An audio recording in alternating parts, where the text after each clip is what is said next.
Shalom, selamat pagi, salam sejahtera bagi kita semua. Kembali bersama dengan saya Pendeta Koster Tirambang yang melayani di Jemaat GKI Gohong Resort GKI Pulang Pisau, menyapa dan membawa Bapak Ibu Saudara-saudari untuk sejenak mendengarkan dan merenungkan firman Tuhan sesuai Almanak Nas GKI hari ini, yang terdapat dalam Perjanjian Lama, Kitab Yehezkiel pasal 34 ayat 23 sampai ayat 31. Tetapi sebelumnya marilah kita bersama-sama merendahkan diri di hadapan Tuhan. Kita berdoa. Bapa terkasih, saat ini kami hendak belajar akan firman-Mu. Tolonglah kami dengan kuasa Roh-Mu, agar kami memperoleh hikmat, pengertian, dapat memahami firman-Mu ini, menerimanya dengan sukacita, serta melakukannya dalam kehidupan ini. Bersabdalah kepada kami melewati renungan ini Tuhan, kami siap mendengarnya. Amin.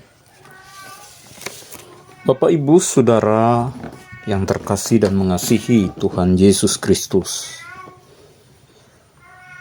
menjadi gembala yang baik atau menjadi pemimpin yang ideal sesuai dengan apa yang diharapkan dari fungsi dan peran yang harus dilakukan, tentu bukanlah hal yang sangat mudah atau gampang untuk dikerjakan. Tidak sedikit dari orang-orang yang dipilih dan ditetapkan sebagai gembala atau pemimpin tidak dapat memenuhi peran dan fungsinya dengan baik. Boleh jadi saya atau yang lainnya.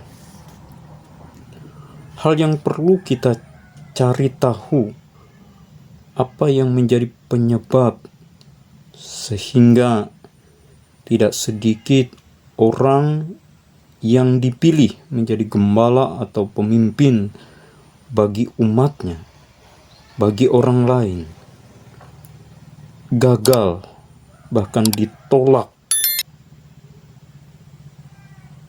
Ironi memang, karena setiap orang yang dipilih tentulah memiliki keinginan dan kerinduan untuk dapat berhasil, sukses dalam peran dan fungsinya di hadapan siapapun. Ingin menjadi pemimpin, apalagi gembala yang baik, yang dapat menjawab setiap tantangan dan harapan dari domba-dombanya. Artinya domba-domba Allah yang digembalakan melalui peran fungsi dan tugas dan kepemimpinannya. Menjadi gembala atau pemimpin yang ideal sesuatu yang menggelitik hati kita. Pertanyaannya, adakah pemimpin atau gembala seperti itu? Dari luar ataupun dari dalam? Pertanyaan ini bukanlah sesuatu yang akan mengkerdilkan hati kita untuk takut dan menghindar menjadi gembala atau pemimpin. Tetapi sebaliknya, pertanyaan ini bertujuan untuk memberi semangat, dorongan, bahkan motivasi dalam sebuah keniscayaan yang memberi koreksi terhadap siapapun yang diberi kesempatan untuk menjadi gembala atau pemimpin pada tempat dan masa dan tingkat kepemimpinan itu sendiri.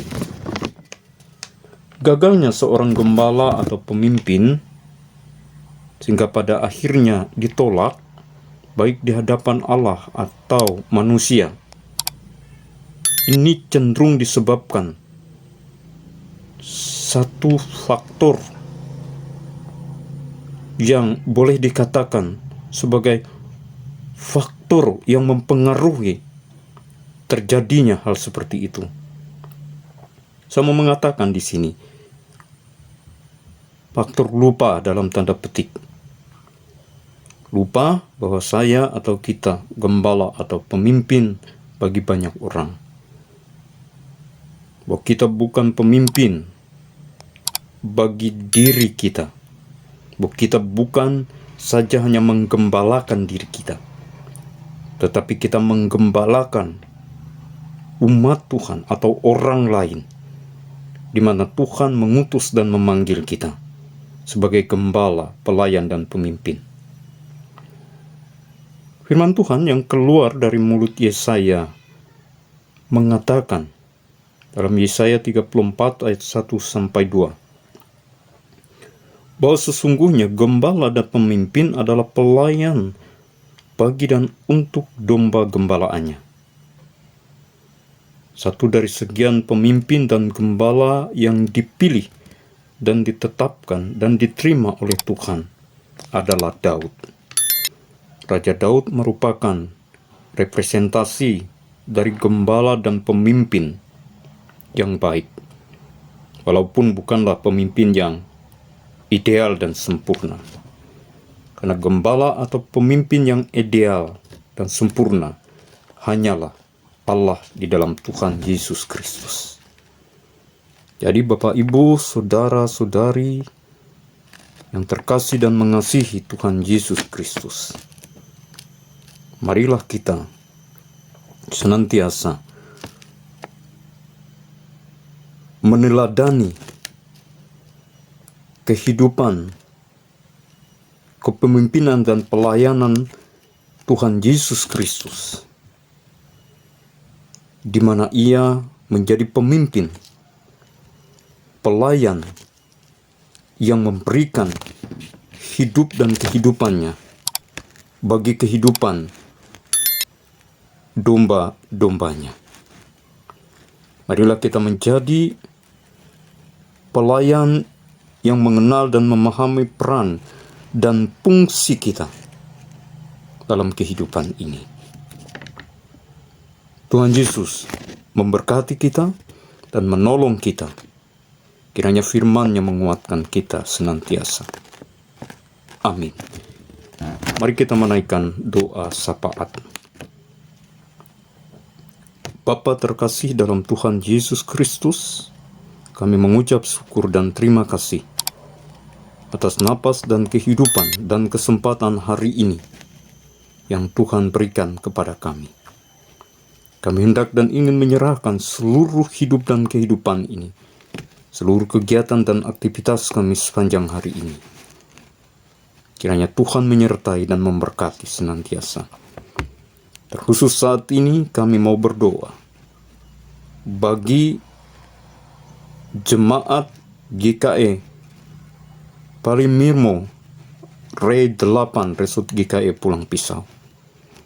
Mohon kasih dan berkat dan penyertaan-Mu Tuhan, lebih-lebih pertolongan-Mu kiranya menyertai, menolong jemaat Tuhan di jemaat GKE Palimirmo, memberkati para pekerja dan pelayan yang Tuhan pakai, Tuhan utus untuk menjadi gembala dan pemimpin bagi jemaat Tuhan di jemaat GKE Palimirmo.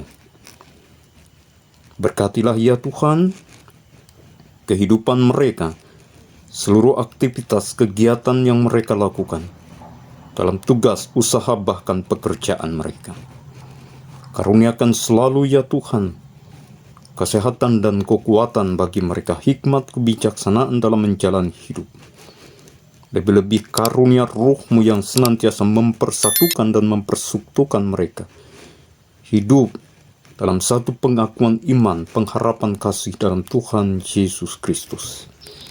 Terima kasih ya Bapa, terima kasih. Inilah seru doa dan permohonan kami yang kami naikkan melalui nama Tuhan Yesus Kristus, yang menjadi Tuhan dan Juru Selamat kami, yang senantiasa mengajarkan kami berdoa. Bapa kami yang di surga, dikuduskanlah nama-Mu. Datanglah kerajaan-Mu. Jadilah kehendak-Mu di bumi seperti di surga. Berikanlah kepada kami hari ini makanan kami yang secukupnya, dan ampunilah kami akan kesalahan kami, seperti kami mengampuni orang yang bersalah kepada kami. Dan janganlah membawa kami ke dalam pencobaan, tetapi lepaskanlah kami daripada yang jahat. Karena Engkaulah yang mempunyai kerajaan, dan kuasa dan kemuliaan sampai selama-lamanya. Tuhan Yesus memberkati. Tuhan memberkati engkau dan melindungi engkau. Tuhan menyinari engkau dengan wajah-Nya dan memberi engkau kasih karunia. Tuhan menghadapkan wajah-Nya kepadamu dan memberi engkau damai sejahtera.